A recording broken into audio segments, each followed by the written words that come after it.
Star Trek, Starfleet Academy, Season 1, Episode 6. You wanted stakes? You want intense?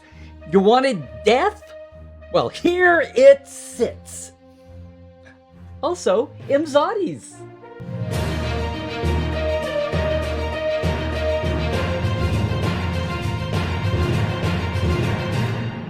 Hey, it is Dr. Trek, Larry Nemecek, coming at you here from the heart of Trekland and letting the dust settle just a bit on all the recent Trek headlines and new episodes.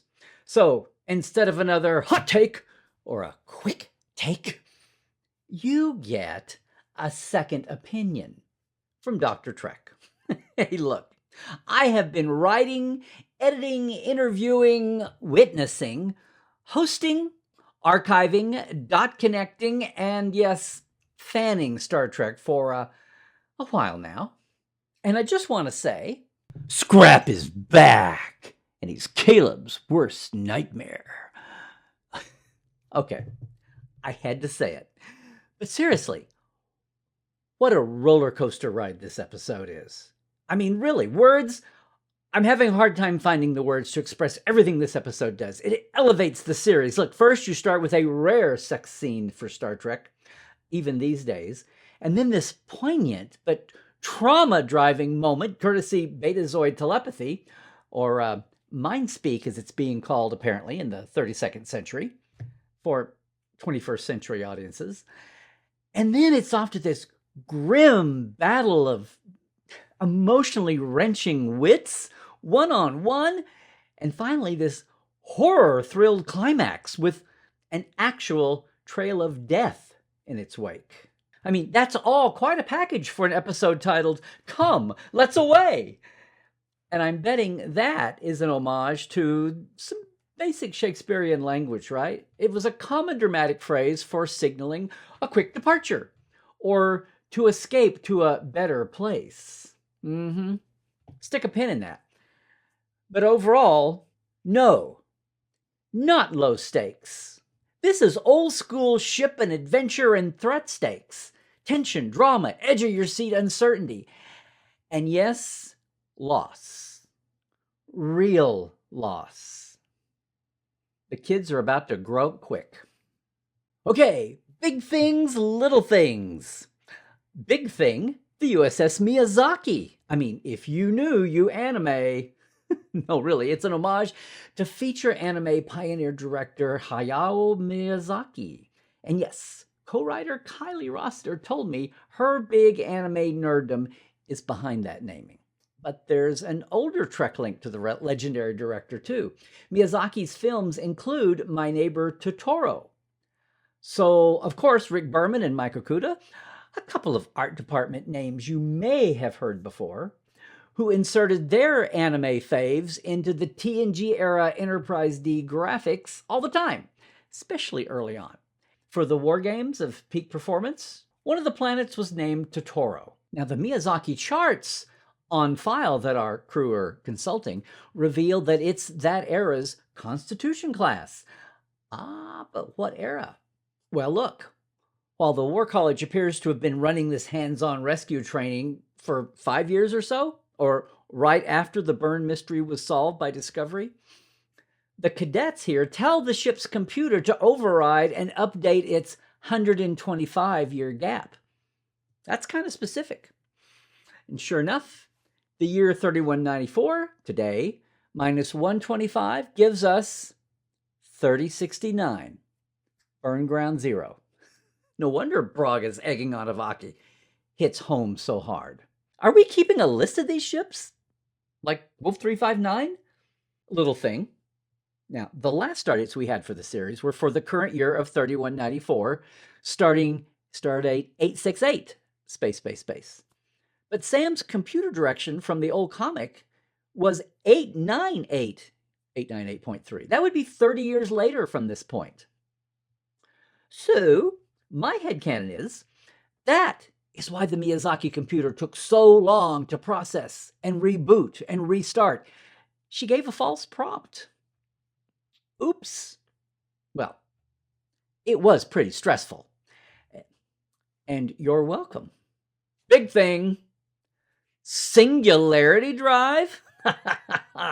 All you impatient dweebs. Yeah, there's your Romulan drive. Famously. Oh, everyone. Oh, the burn, dilithium, dilithium. What about the Romulan singularity drive? Based on the black hole. What about that? What about that? Well, there you go. The burn, the burn. They were testing it. They were just too late. But it did work after all. Now, will this come to play a part as the years pass in the reborn post-burn era? Stay tuned. Little things. These plasma shields, these personal body unit devices projecting out, emitting out, aren't they just a grown-up latter-day version of the good old force field belts from the animated series? Little thing. Now, Terima's first, she tells Caleb, was part Deltan. There you go. More mixed species, burn-era offspring. But also, after a millennium, we realize we're learning that the bald pheromonics, they're still using their Earth-based name. Nothing natively organic came along better than Deltan. But you know, Terima's whispering of her rookie lover's Deltan sex trick took me right back to Venus Butterfly. Do you remember the infamous yet unheard trick from the first season of L.A. Law? I know, I'm well-researched. By the way, Fruitful Coupling is the name of my new Klingon punk folk band. Big thing, the Furies.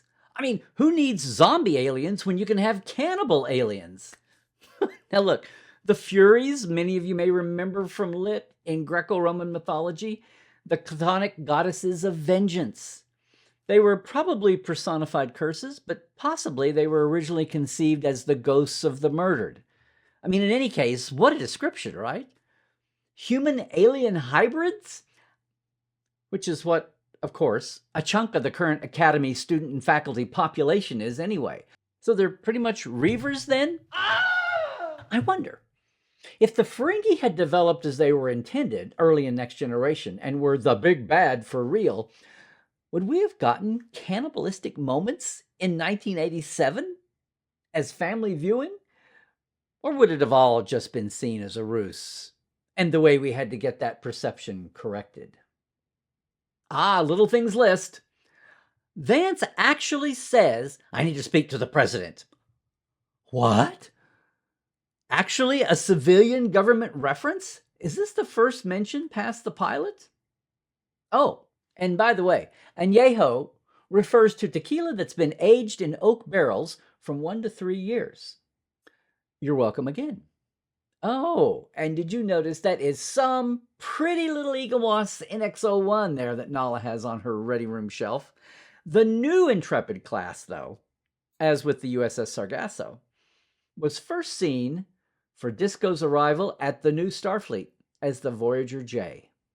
Oh, and that is some psionic regulator that Terima's wearing. I guess during orgasmic climax, much less just heart palpitations, it really does keep her regulated. But I do have some questions. I mean, where are we in this episode? Sector 119 of the Furies? That could be anywhere. Or the J-19 Alpha Starbase?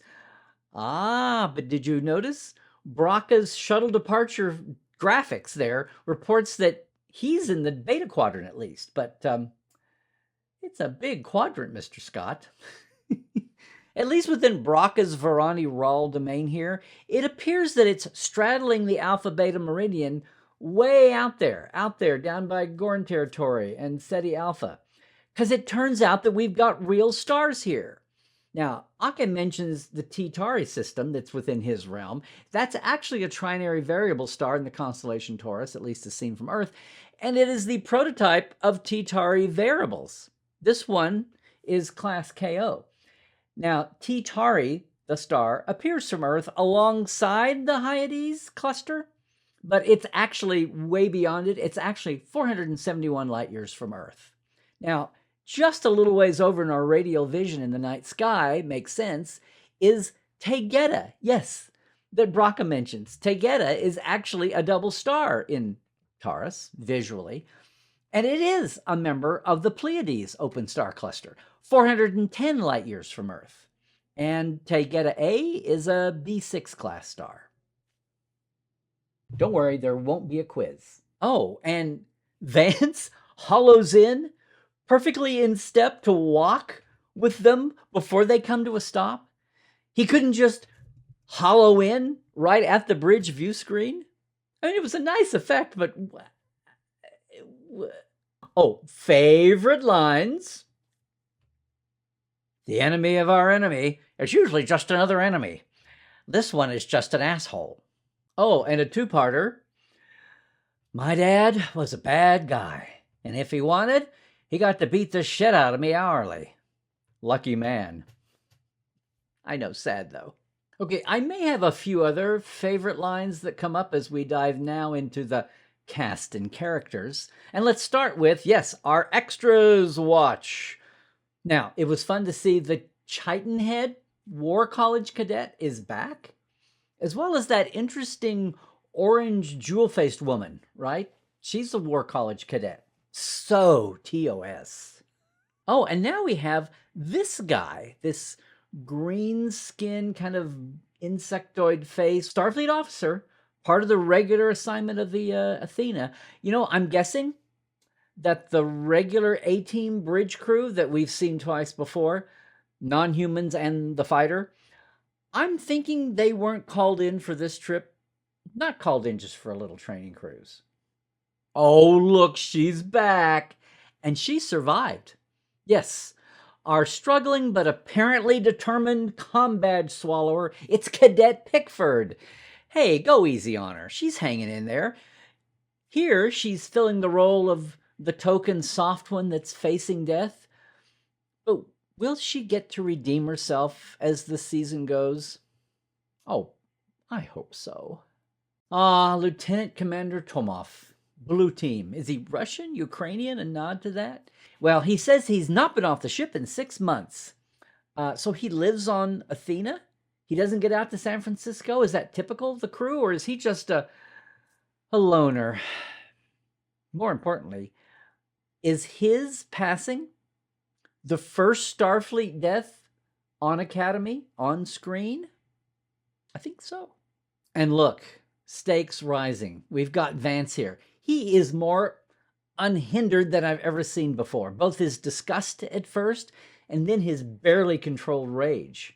Kelrick is functional, the Doctor is efficient, and Jet Reno is absent.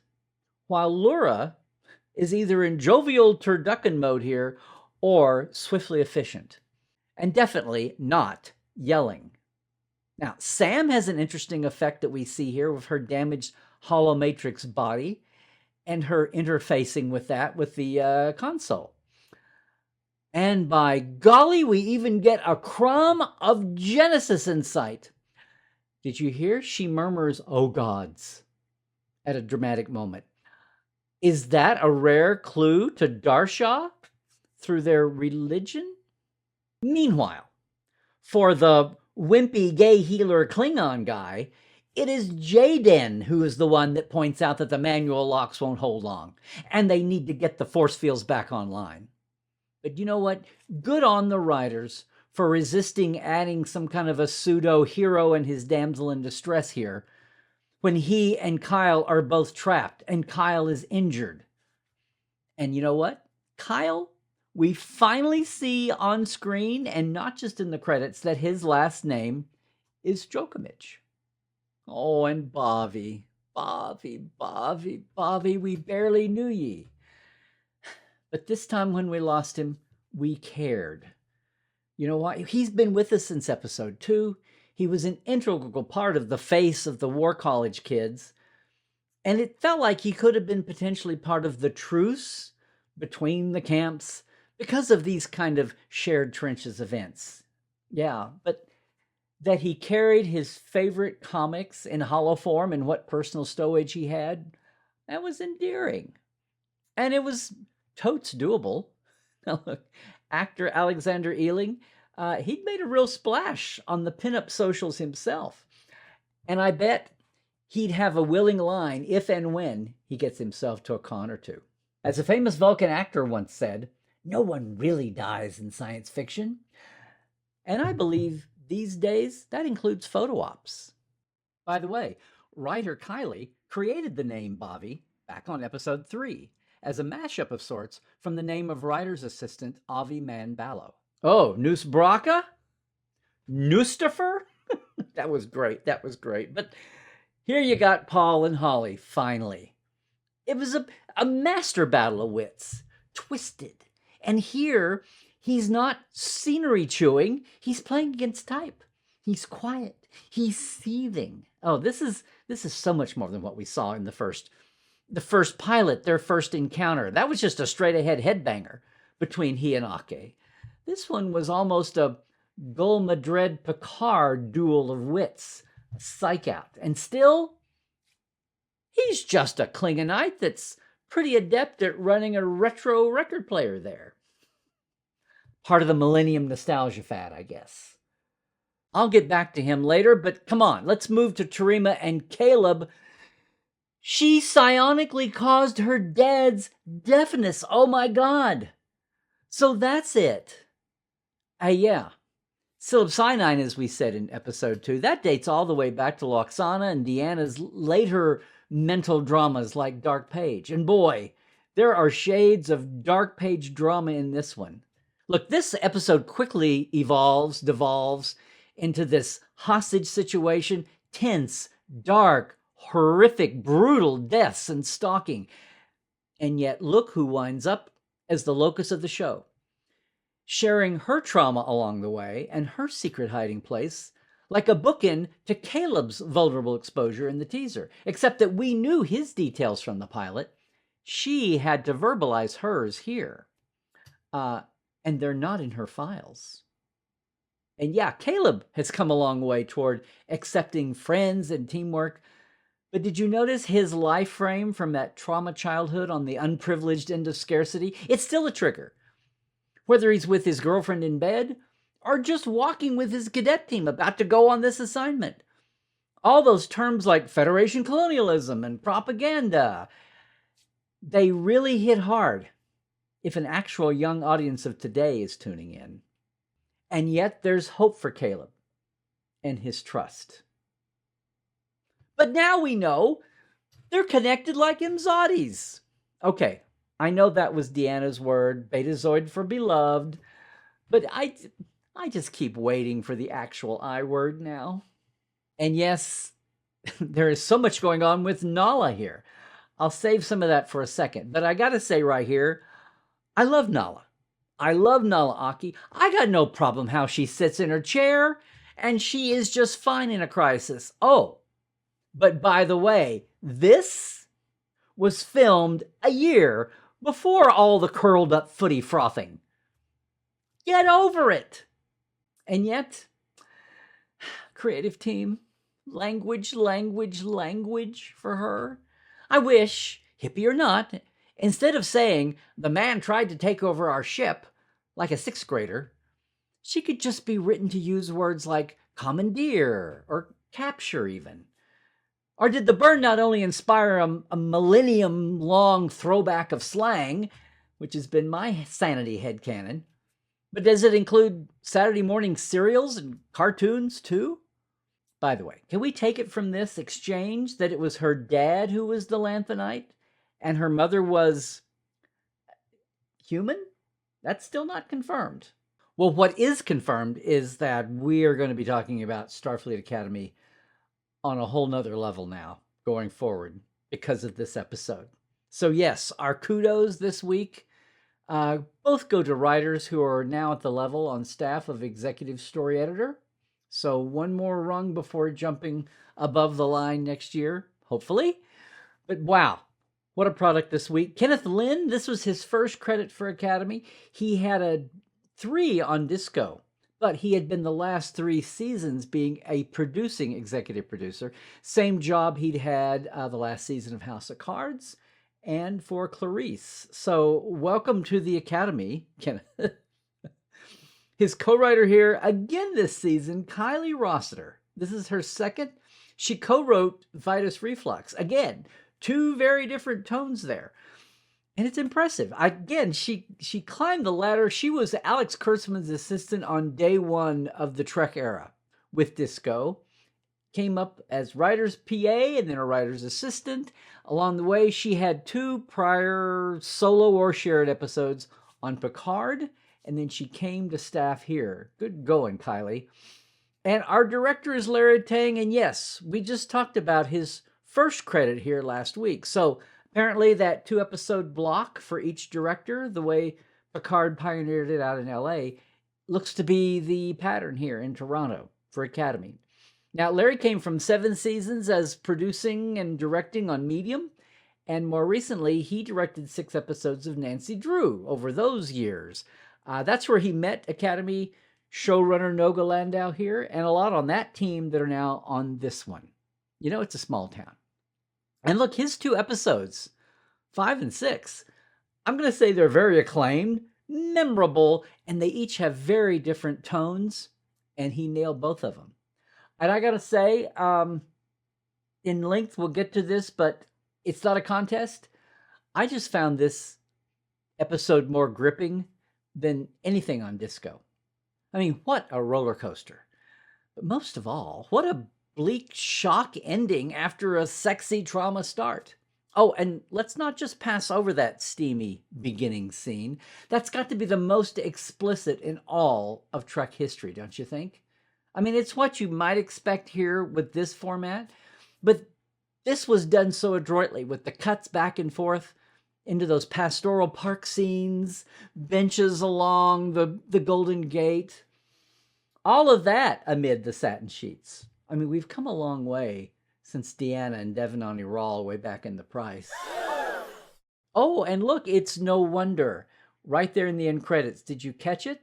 I believe this might be the first time that any Star Trek has ever listed an intimacy coordinator. You know, Tomoff was almost a glorified red shirt, an old school TOS security guard, but he had just a taste or two of an actual personality that we saw coming through. But Bobby's death, that just left me stunned. I was stunned twice watching this as the show wound down. The first time was for Bobby's death. Now, but both for the death and also for the meta level that Academy's creators, they're not going to be afraid to kill off a character beyond the obvious emo setups, you know, that are stuck in for an episode or two. I mean, Bobby was no Arium, he said, referring to that tech AI crew member on Discovery. No, this death hurt. It was a heroic death, as you would expect of a clear-eyed War College cadet. And it was kind of a bookend again with his Admiral Moff giving his life fearlessly, no thought retained for not sacrificing himself. He plunged in, and here we see Bobby doing the same thing. Kind of an ironic and tragic bookend of that moment, that admiration. And then the other time I was gobsmacked, I was stunned, did not see this coming, that Terima ripped out her thingy. I mean, ooh. It was gripping. It was heartfelt to teary-eyed to gripping. And then she did the sonic blast. We see it. She talked about it, hurting her father, and now we see it. And it's an odd thing to include, but I'm going to say this. Haven't mentioned him. Having Occam there at her side while she was in her coma recovering. I mean, it seems obvious and expected. But, you know, there have been times across all of Star Trek when family members and close ones were not part of a crisis or a near-death situation. How many times did Beverly Crusher not share a trauma scene with Wesley? And vice versa. I mean, all across. Now, alongside those anime references, I feel like this show really planted a stake for the value of comics, too. Look, comics also survived the temporal wars and the burn. And here they've saved the day so cleverly. I mean, you know, if only Tomoff had still been there to had it rubbed in his face. Know what else survived the burn in the temporal wars? Latinum. Apparently, according to the Furies. Gold-pressed, I'll wager. And hope. Oh, visually. That force field had some teeth when it formed around the Fury's trooper's arm. That was a nice bit. It almost feels like that was on somebody's wish list, and it finally found its way into a script that moment. I mean, there were nice visuals throughout. And hey, a special shout out for those Linar-prone Furies, and especially that one that comes at you like a vampire. It's leaping, and then it's frozen, and then it's decimated in midair. Oh, 32nd Century watch. Here's what makes the 32nd Century different from anything before. I'm making a list of these through the season. And yes, apparently we are so far in the future that Bobby, bless his heart, can quote the needs of the many and ascribe it to just a Vulcan officer. And Caleb just soaks it up like fresh material. You know who said it, and I know who said it. Spock! But look at the art in that moment.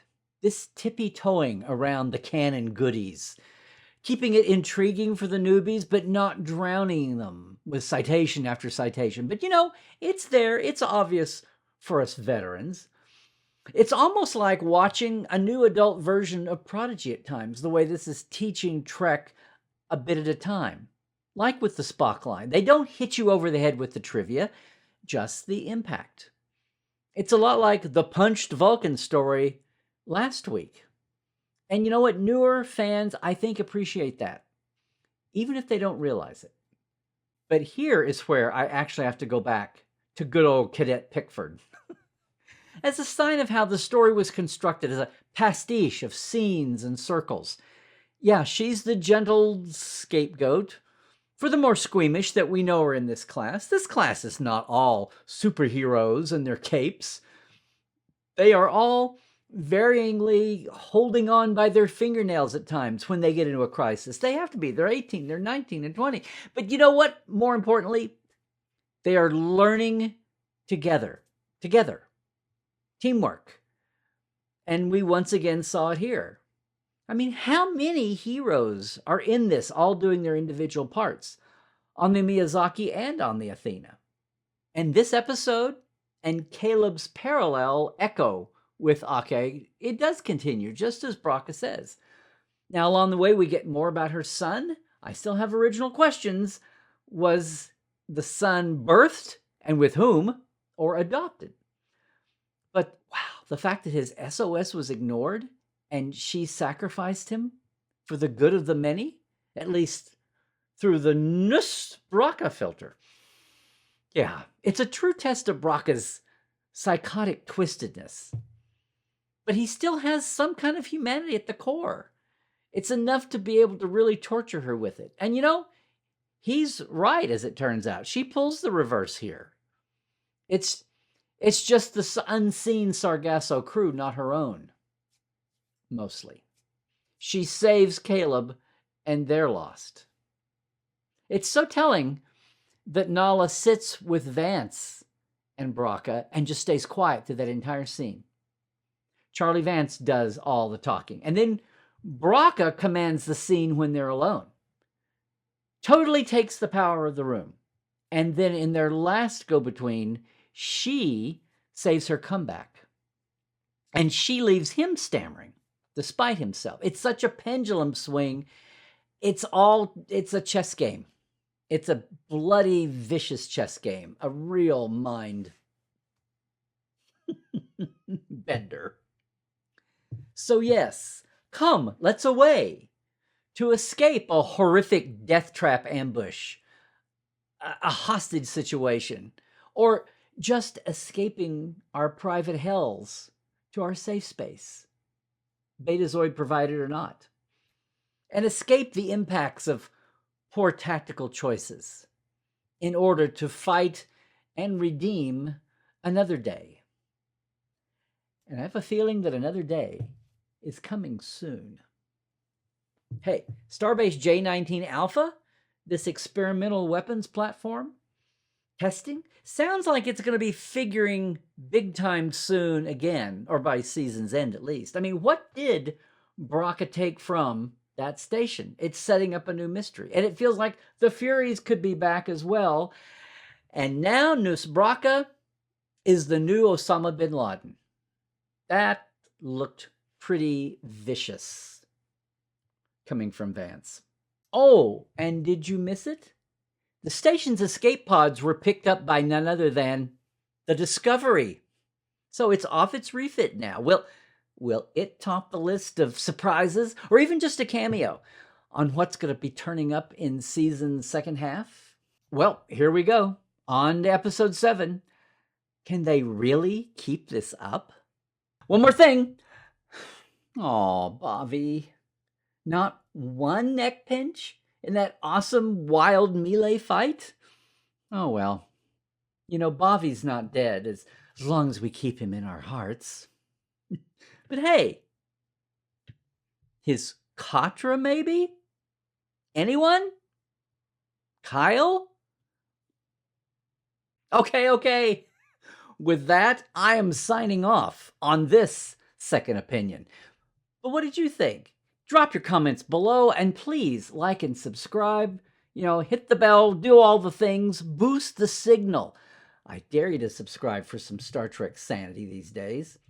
But most of all, if you crave more Dr. Trek and our Trekland point of view, I invite you to check out every Trek pod, live stream, and experience we offer, like Trekland Tuesdays Live at 1 p.m. Pacific on Tuesdays, Portal 47, my backstage pass for more in-depth Trek, and creative guests every month, like a mini-con all year long. Just had our 10th anniversary. Or this year's 60th anniversary multi-day #LA to Vegas locations tour with actor guests, my friends at Geek Nation Tours, and moi at LarryNemecek.com. We'll see you back here next week. Until then, trek well, everybody.